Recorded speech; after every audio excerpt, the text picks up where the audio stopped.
पालघरच्या बोईसर तारापूर एमआयडीसी मध्ये पुन्हा एकदा कारखान्याला भीषण आग लागलेली आहे। प्लॉट क्रमांक जे मधील कारखान्याला आग लागली असून स्फोटांच्या आवाजांनी परिसरामध्ये भीतीचं वातावरण निर्माण झालं होतं।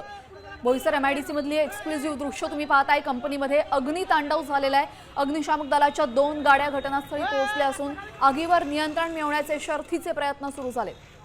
सुदैवानं कोणताही कामगार इथे अडकलेला नाहीये, मात्र आग किती भीषण आहे तुम्ही पाहू शकता। आकाशामध्ये धुराचे काळ्या धुराचे लोट पसरलेले आहेत। बोईसर एमआयडीसी मधला हा संपूर्ण प्रकार कंपनीमध्ये अग्नितांडव बघायला मिळालेला आहे। आता अग्निशामक दलाच्या गाड्या घटनास्थळी पोहोचलेल्या आहेत।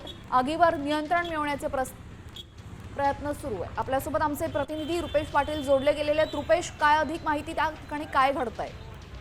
नक्कीच तारापूर औद्योगिक वसाहतीमध्ये आग लागण्याचे सत्र जे आहे ते सुरू आहे। पुन्हा एकदा जे प्लॉट नंबर एका कारखान्याला भीषण अशी आग जी आहे ती साधारणतः अर्ध्या तासापूर्वी लागलेली आहे। अग्निशमन दलाच्या 2 गाड्या ज्या आहेत त्या घटनास्थळी दाखल झालेल्या आहेत। आगीवर नियंत्रण मिळवण्याचे शर्थीचे प्रयत्न जे आहेत ते सुरू आहेत। एकूणच बघायला गेलं तर सध्या कामगार मध्ये अडकले नसल्याची माहिती जी आहे ती प्रथमदर्शी समोर येत आहे। तारापूर औद्योगिक वसाहतीतील तारापूर पोलीस स्टेशनचे प्रतिनिधी तिथे घटनास्थळी दाखल आहेत आणि आगीवर संपूर्ण घटनाक्रमावर आपलं असंच लक्ष असू द्या। तुर्तास धन्यवाद रुपेश, आपण दिलेल्या सविस्तर माहितीबद्दल।